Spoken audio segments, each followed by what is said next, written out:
Cảm ơn tôi vì đã theo đuổi ước mơ và bay xa. Cảm ơn sự yêu thương và che chở của bạn.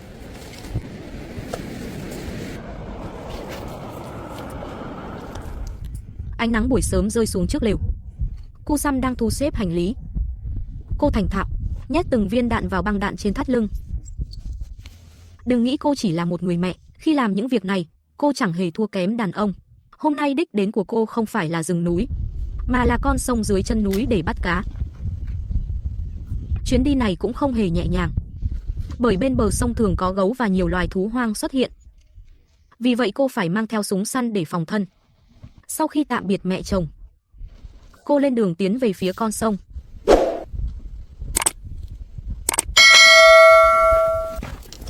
Con đường này nói là đường, nhưng thực ra giống như một tuyến đường địa hình đầy thử thách. Suốt dọc đường đá tảng ngổn ngang, bụi cát bay mù mịt. Từ đây nhìn xuống, con sông dường như ở ngay trước mắt. Bạn có thể nghĩ rằng chỉ đi vài bước là tới, nhưng đó chỉ là ảo giác thị giác. Thực sự muốn xuống được đó không hề là chuyện dễ dàng. Con đường núi giống như sợi dây bị rắn cắn, uốn lượn quanh co, hết khúc này đến khúc khác. Dọc đường đá sỏi lộn xộn, gai bụi mọc khắp nơi. Mỗi bước chân của Kusam đều vô cùng cẩn thận, ánh mắt luôn dõi chặt xuống mặt đất.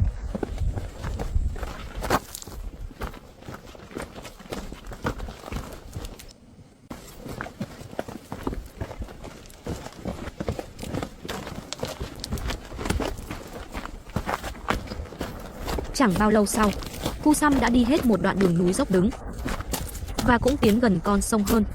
Dù đường núi quanh co khúc khuỷu, đá vụn khắp nơi, nhưng đi xuống núi vẫn nhẹ nhàng hơn đôi chút. Kusam cũng không mang theo nhiều đồ, chỉ mang một khẩu súng săn và một tấm lưới bắt cá.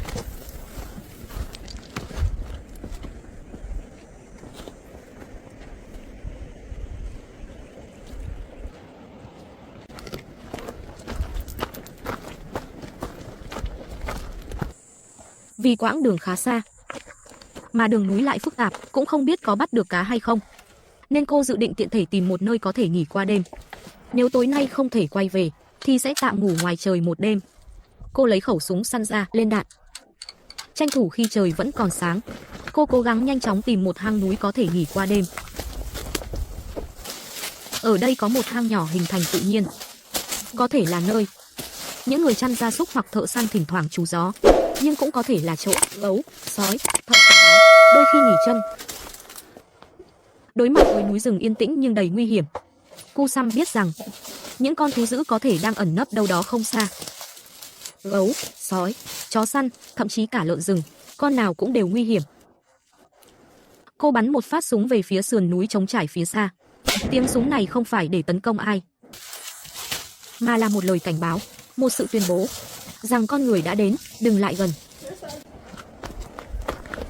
Sau đó cô tiếp tục tiến về phía trước. Chẳng bao lâu đã tới trước một úp lều đơn sơ, được dựng bằng đá và gỗ. Kiểu kiến trúc này rất nguyên sơ. Những thân cây được dùng làm cột, phía trên phủ đầy cành cây. Xung quanh được quây bằng đá, trông giống như chuồng cừu do người chăn nuôi dựng lên, hoặc nơi trú chân tạm thời. Sau khi dừng lại một lát, Kusam tiếp tục tiến về phía con sông. Sau một quãng đường đi bộ gian nan, giờ đây cô đã ở rất gần dòng sông. Dù đã gần đến bờ sông, nhưng cô vẫn không dám lơ là, bởi cô biết nguồn nước bên sông thường thu hút nhiều loài thú hoang đến uống nước. Cô dừng lại, lên đạn vào súng.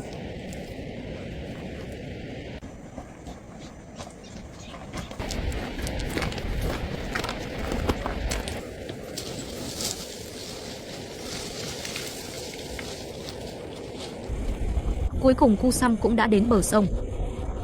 Cô đặt khẩu súng săn xuống, chuẩn bị lấy tấm lưới ra, bắt đầu công việc đánh cá hôm nay. Khi chiếc lưới đầu tiên được ném xuống, trong lòng cô có chút hồi hộp. Dù sao cũng đã vượt núi băng đèo, đi một quãng đường xa như vậy, đâu phải chỉ để phơi nắng.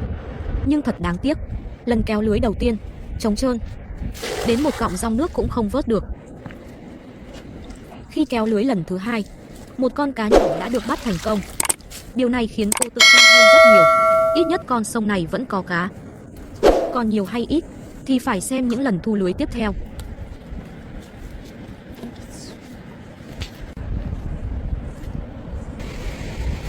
Cu Sam lại ném lưới xuống lần nữa. Không lâu sau, cô bắt đầu từ từ thu lưới. Lần này chiếc lưới rõ ràng nặng hơn. Quả nhiên cô lại bắt được 2 con cá. Dù kích thước không quá lớn, nhưng cũng không hề nhỏ, vừa vặn thích hợp để nấu canh hoặc nướng. Những con cá cô bắt được là cá chấm đốm. Thân có màu bạc ánh sáng. Trên mình rải rác những đốm sẫm màu.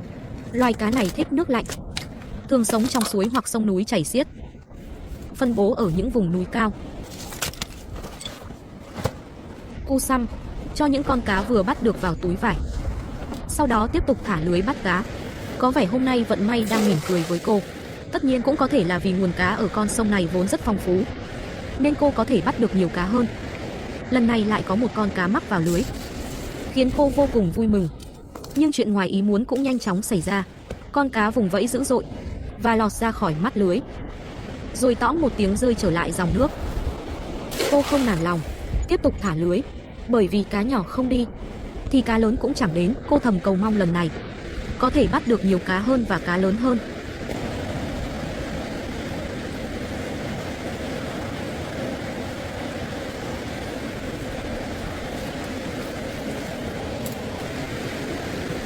Đáng tiếc là 3 lần thả lưới tiếp theo đều không thu được gì.